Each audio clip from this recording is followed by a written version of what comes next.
네, 대박의 여러분 안녕하세요. 백진수입니다. 상하이. 네, 이번 주도 금요일 장 마감됐습니다. 이제 한 주 모두들 고생 많으셨고요. 오늘 시장은 상당히 좀 특이한, 좀 재밌는 이제 모습이 좀 연출이 됐습니다. 오늘 시장의 이제 특징을 한마디로 좀 정리를 하자면 테마로 시작해서 테마로 끝난 하루다. 좀 볼 수 있을 것 같은데요. 이 테마주들의 변동성이 하루에도 막 몇 차례씩 왔다 갔다 하는 이런 모습들이 좀 나타난 하루였습니다. 그래서 오늘 그 테마주 매매하면서 여러분들 좀 조심해야 될 부분들, 또 참고해야 될 부분들, 뭐 그런 이야기도 좀 진행을 해봐야 될 것 같고요. 그리고 시장 관련한 뉴스도 좀 봐야 될 것 같습니다. 일단 어제 간밤에 이제 모더나 지수가 18% 급락했다는 소식이 있었습니다. 매출이 발생이 그 3분기 실적이 발표가 됐는데 이제 실적도 예상치보다 한참 미달을 했고요. 그다음에 이제 향후 그것보다 더 중요한 향후 매출 전망을 하향을 했습니다. 그래서 실적 쇼크에 이제 매출 전망 하향으로 인해서 주가가 이제 급락이 나타나는데 하루에 18%가 이제 급락하는 대폭락이 나타났다. 이렇게 이제 볼 수 있을 것 같습니다. 문제가 뭐냐면 앞으로 백신 공급 전망치가 존정 전망치보다 훨씬 이제 낮은 수치를 제시했다라는 거거든요. 전망치가 8억에서 10억 회분 투여분을 이제 생산할 것이다라고 봤는데 7억에서 8억 회분을 이제 제시를 했습니다. 이제 공급에서 생산부터 이 완성까지 걸리는 리드 타임이 이제 길어지고 있다. 그래서 올해로 예정됐던 백신 공급이 이제 내년으로 미루겠다. 이렇게 모던에서 발표를 했거든요. 한마디로 이제 공급이 생각만큼 이제 잘 안 되고 있는 부분이다라는 부분이 이제 우려감을 좀 촉발시키면서 주가 이제 급락을 했던 모습인데요. 근데 하필이면 이제 모더나가 급락을 해서 오늘 뭐 우리 시장의 바이오 섹터가 분위기 안 좋을 거다 이렇게 예상이 어느 정도 하고 있는 상황에서 대형 호재성 내용들이 나왔어요. SK 바이오 사이언스 같은 경우에는 코로나 이제 백신 지금 일상을 보니까 투약군 99%에서 중앙체가 형성됐다. 상당히 긍정적인 결과가 나온 거죠. 거의 뭐 대박 결과가 나왔다라고 볼 수 있을 것 같습니다. 일상에서. 그래서 앞으로 이제 이 백신 성공할 가능성이 크겠는데라는 기대감 충분히 불러일으킬 수 있었거든요.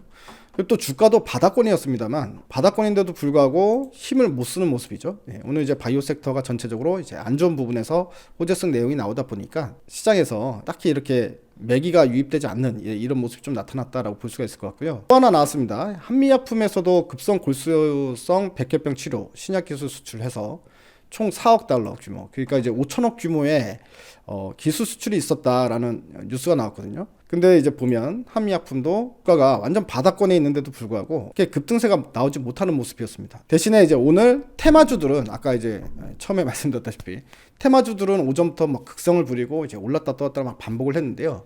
일단 오전에 강세를 보였던 테마는 역시나 요소수 테마였습니다. 그래서 요소수 테마가 오늘 또 이제 급등을 보였었는데 제가 이제 여러분들께 이제 이틀 전에 보내드렸던 이제 종목이죠. 이제 동방 같은 경우 이날 여러분들께 이제 매수사에는 보내드렸는데요. 동방이 오늘 이제 물류 관련주 중에 대장으로 등극이 되면서 장중에 뭐 이제 거의 뭐 상한가 근처까지도 갈 만큼 주가 이제 급등세가 나타났었습니다. 그날 당일날도 올랐지만 오르고 어제 쉬고 오늘 다시 급등이 나왔는데요. 요소수 관련해서 또 뉴스들이 있었습니다. 자, 요소수가 직구 길도 막힌다. 중국 당국에서 선적 불가 공문을 보냈다라고 합니다. 그래서 이제 중국에서 우리가 개인적으로 살 수도 없는 거죠, 요소수를. 우리는 이제 90% 이상의 물량은 중국에서 수입을 받던 중이었는데 지금 이제 수출을 막아놨기 때문에 지금 요소수 사태가 발생이 된 거다. 쉽게 빨리 해결될 수 있는 기미가 안 보인다라는 게 이제 가장 큰 문제인 것 같습니다. 대체 인력도 기술도 없다. 중국의 함정에 빠진 글로벌 공급망이라고 해서 여기 이제 요소수 이야기도 나오죠. 요소수뿐만이 아니라 이제 석탄에서부터 시작해서 히토류, 알루미늄, 마그네슘, 망간, 요소수 이런 부분들이 실질적으로 이제 중국이 막아놓으면 어떻게 이제 대체를 찾기가 힘들다라는 부분인데요. 석탄 부족 전력난으로 이어서 공급에 차질을 빚었고 알루미늄이 13년 만에 최고가, 마그네슘은 2배. 한국 석탄 추출 요소 수출 제한에 직격탄을 맞고 있다. 그래서 미국이 베트남이나 인도 등 추가 생산 기술을 추진하고 있지만 중요한 건 숙련도 등 여러 가지 부분에서 기술이나 뭐 인력 이런 부분에서 역부족이다. 그래서 중국 대체를 완전히 대체하는 건 이제 불가능하다. 이런 이제 기사도 나오고 있죠. 이러면서 오늘 또 수소 관련주들의 이제 투심을 자극을 한 거죠. 오전에 이제 급등이 나옵니다. 최근에 테마주들의 흐름에서 나타나는 가장 큰 현상은 뭐냐면요. 손바뀜이 너무 빨라. 너무 빠르다는 게 이제 가장 큰 문제고 보통은 이제 이렇게 되면 한번 이제 시세 파동이 나오면 며칠 이어지잖아요. 아무리 테마주 오히려 테마주들이기 때문에. 그런데 동방 같은 경우도 뭐 물론 이제 오늘 10% 넘게 이제 올라서 이제 상승 마감하긴 했습니다만 장중 고점에 대비해서는 피레침을 맞죠. 이렇게 윗꼬리를 달고 피레침을 맞아서 이제 끝나는 모습이었고요. 자, 오전에는 이런 요소수 관련주들이 급등이 나오고 오후에는 다 피레침을 맞고 또 이 수급이 어디로 가느냐?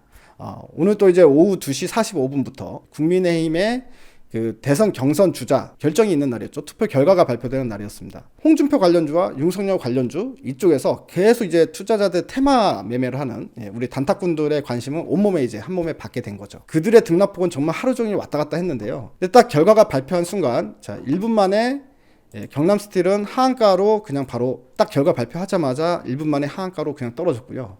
서현은 VI에서 1분 만에 상한가까지 올라갔습니다. 야, 손바뀜이 어느 정도 빠르냐면요. 보통 이제 이렇게 결과가 발표가 됐는데 윤석열이 대선 후보로 당선이 됐다라고 하면 보통 오늘은 강세에서 끝나고 그 다음에 차익 매물이 나와도 다음 주 가서 나오게 되잖아요. 근데 요즘에는 손바뀜이 너무 빠른 게 그냥 바로 당선돼서 상한가 가자마자 차익 수익률이 나오기 시작합니다. 그러면서 마찬가지로 피레침을 맞고 이제 마감이 됐죠. 그래서 이제 고점 대비해서는 10% 이상 또 하락을 하고 마감을 한 거거든요. 그러니까 이런 부분들로 봤을 때 테마가 돌긴 도는데 상당히 손바뀜이 빠르구나 이런 걸 이제 느낄 수 있었던 부분이고, 그래서 이제 우리 대박이님들도 테마주도 관심 분명히 있으실 거고 매매하시는 분들도 있으실 텐데요.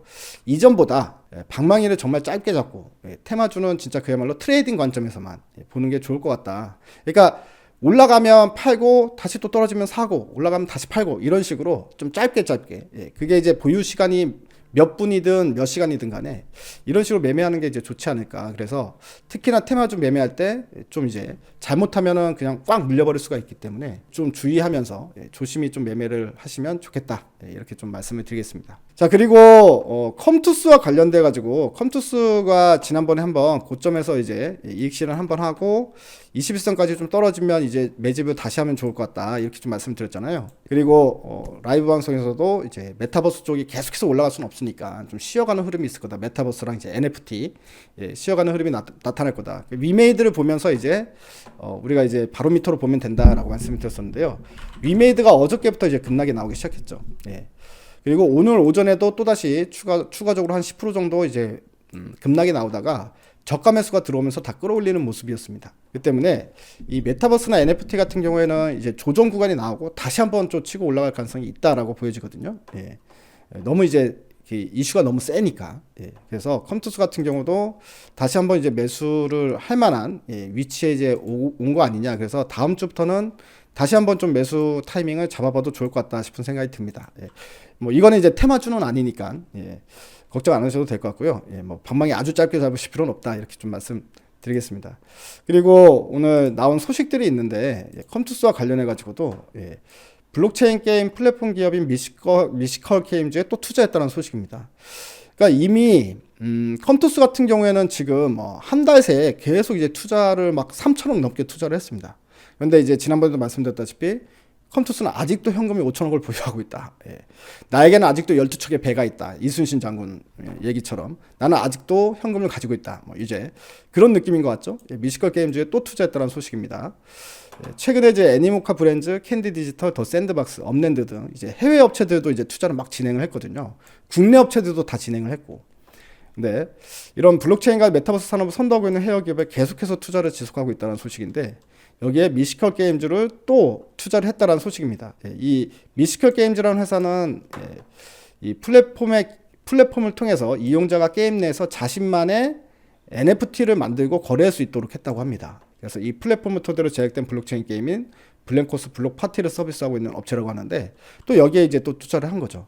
그래서 이제 제가 봤을 때 위메이드 다음으로 이제 가장 게임과 NFT 그리고 메타버스까지 전체적으로 이제 투자를 상당히 공격적으로 하면서 어느 정도 이제 그 기반을 갖춰놓는 회사는 두 번째 게임사로는 이제 컴투스로 보여지죠. 아무래도 제2의 위메이드라고도 할 수 있을 것 같아요. 그래서 컴투스는 이제 한번 먹고 판 걸로 이제 끝낼 게 아니라 이런 식으로 또 기다렸다가 조정이 나오면 다시 한번 들어가면 또 한 번 먹을 수 있는 그런 가능성이 크지 않을까 이렇게 좀 생각이 듭니다. 자, 이번 주 모두들 매매하시느라 고생 많으셨고요. 다음 주에는 또 시장이 또 다음 주에는 어느 정도 반등이 나올 수가 있겠죠. 왜냐면 우리가 쉬어가는 동안에 미국장은 FOMC 이후에 오히려 계속 호재로 작용하면서 상승세가 나타나고 있기 때문에 다음 주는 우리 시장 반등 흐름도 좀 기대를 해보면서 여러분들 주말 푹 쉬시고요. 항상 대박 나시고 또 주말 동안에 대박 나시는 꿈도 꾸시고 항상 이제 즐거운 주식 생활 하시기 바랍니다. 여러분들 고생 많으셨습니다. 주말 푹 쉬시고 오십시오. 대바이.